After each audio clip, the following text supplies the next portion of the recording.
Mr. President, the Holy See welcomes this special session of the General Assembly focused on examining the challenges to prevent and combat corruption and the measures necessary to strengthen international cooperation against this crime.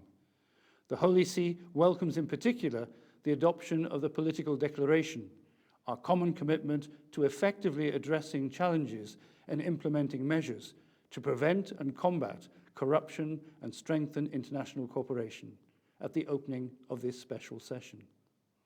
Corruption is limited by neither politics nor geography, and it exists in both rich and poor countries.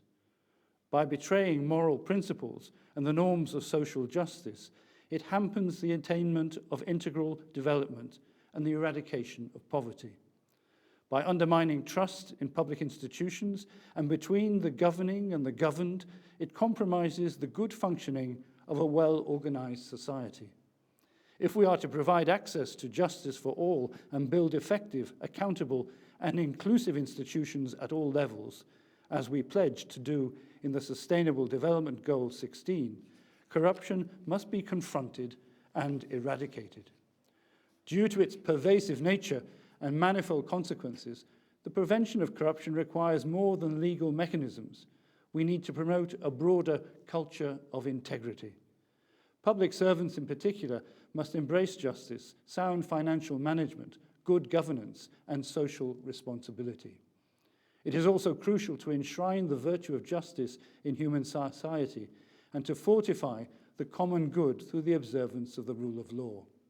In fact, the rule of law and crime prevention must go hand in hand.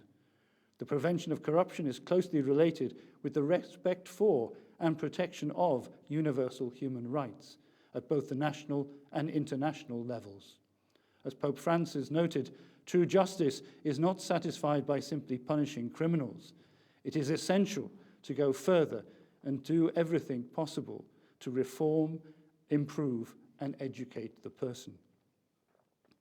As rightfully noted in the political declaration, it is necessary to further enhance international cooperation to combat illicit financial flows, which are both an enabler and a consequence of criminal activity, as well as to expand existing international mechanisms for asset recovery and criminal prosecution of corruption cases.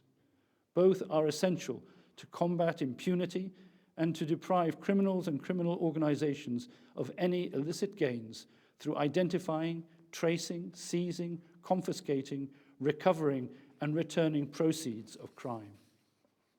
The Holy See acceded to the UN Convention Against Corruption in 2016, intending to contribute and to give its moral support to the global prevention, repression, and prosecution of such crime. Because instruments of criminal and judicial cooperation constitute effective safeguards in the face of criminal activities that jeopardize human dignity and peace. In line with the provisions of the UNCAC, Pope Francis has recently enacted various legal provisions and administrative measures aimed at fostering transparency, control, and competition in the procedures for the awarding of public contracts, enhancing financial disclosure of potential conflicts of interest by Holy See and Vatican City state public officials. Mr. President, the special session of the General Assembly offers a unique opportunity to advance the efforts of all states parties to share best practices and lessons learned in the fight against corruption. The Holy See wishes to highlight in this regard the important contribution made by civil society organizations, corporations, faith-based organizations, and research institutions in supporting states' efforts to contrast corruption. Thank you.